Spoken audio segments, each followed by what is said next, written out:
പെൺകുട്ടികൾ വിവാഹിതരായാലും അവരെ ചേർത്ത് പിടിക്കുന്ന സമീപനം മാതാപിതാക്കൾ സ്വീകരിക്കണമെന്ന് അരൂർ MLA ദലീമ ജോജോ. ഏത് പ്രതികൂല സാഹചര്യങ്ങളെയും നേരിടാനുള്ള പരിശീലനം പെൺകുട്ടികൾക്ക് ചെറുപ്രായത്തിൽ തന്നെ നൽകണമെന്നും ദലീമ ജോജോ MLA ആലപ്പുഴയിൽ പറഞ്ഞു.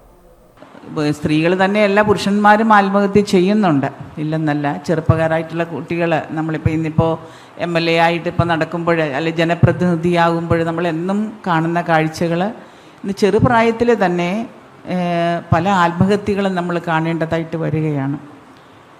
ഒരുപക്ഷെ താങ്ങാൻ പറ്റാത്ത ഭാരമായിരിക്കാം അവരെ ഇതിലേക്ക് നയിക്കുന്നത്. കാരണം മരണം നമ്മളാരും ആഗ്രഹിക്കുന്നതല്ല, നമ്മളാരും മരിക്കുവാൻ ആഗ്രഹിക്കുന്നവരല്ല. നമ്മളെന്നും ഈ ഭൂമിയിൽ സന്തോഷവാന്മാരായിട്ട് ജീവിക്കുവാൻ ആഗ്രഹിക്കുന്നവരാണ്. ഒരുപക്ഷെ നമ്മുടെ കുടുംബജീവിതത്തിൻ്റെ ശിഥിലതയാവാം നമ്മളെ ഇതുപോലെയുള്ള പ്രവണതയിലേക്ക്, ആത്മഹത്യ പോലെയുള്ള പ്രവണതയിലേക്ക്. ആത്മഹത്യ എന്ന് പറഞ്ഞാൽ ഒരു മനുഷ്യൻ്റെ ഏറ്റവും ദയനീയമായ അവസ്ഥയാണ്. ആ അവസ്ഥയിലേക്ക് നമ്മളെ കടത്തുന്നത് നമ്മൾ അനുഭവിക്കുന്ന ഏറ്റവും വലിയ ദുഃഖം, ഏറ്റവും വലിയ വിഷമതകളിൽ സംഭവിച്ചു പോകുന്നതാണ്. അതിന് കാരണം നമ്മുടെ കുടുംബ ബന്ധങ്ങളിലുള്ള ശിഥിലത തന്നെയാണ്.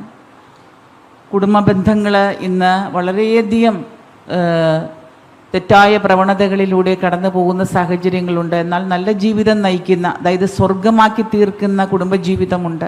വിവാഹിതരായ പെൺമക്കളെ മറ്റൊരു കുടുംബാംഗമായി കണക്കാക്കി മാതാപിതാക്കൾ അകറ്റി നിർത്തുന്നത് ഗാർഹിക പീഡനങ്ങൾ വർദ്ധിക്കുന്നതിനും ആത്മഹത്യകൾക്കും കാരണമാകും. പെൺമക്കളെ ഭാരമായി കാണാതെ അവരെ ഹൃദയത്തോട് ചേർത്ത് നിർത്തണം.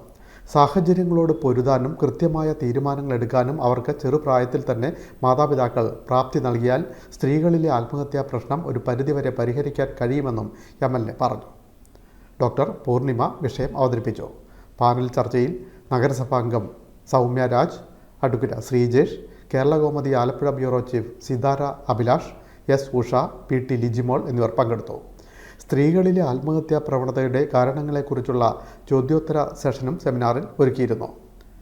മേളയോടനുബന്ധിച്ച് വനിതാ ശിശു വികസന വകുപ്പിൻ്റെ നേതൃത്വത്തിൽ ചിൽഡ്രൻസ് ഹോം മൈത്രയിലെ കുട്ടികളുടെ നൃത്ത പരിപാടിയും പട്ടണക്കാട് അംഗൻവാടി അധ്യാപിക ഏലിയാമ്മ ജോണിൻ്റെ ലഹരിക്കെതിരെ സന്ദേശം പകരുന്ന മാജിക് ഷോയും നടന്നു.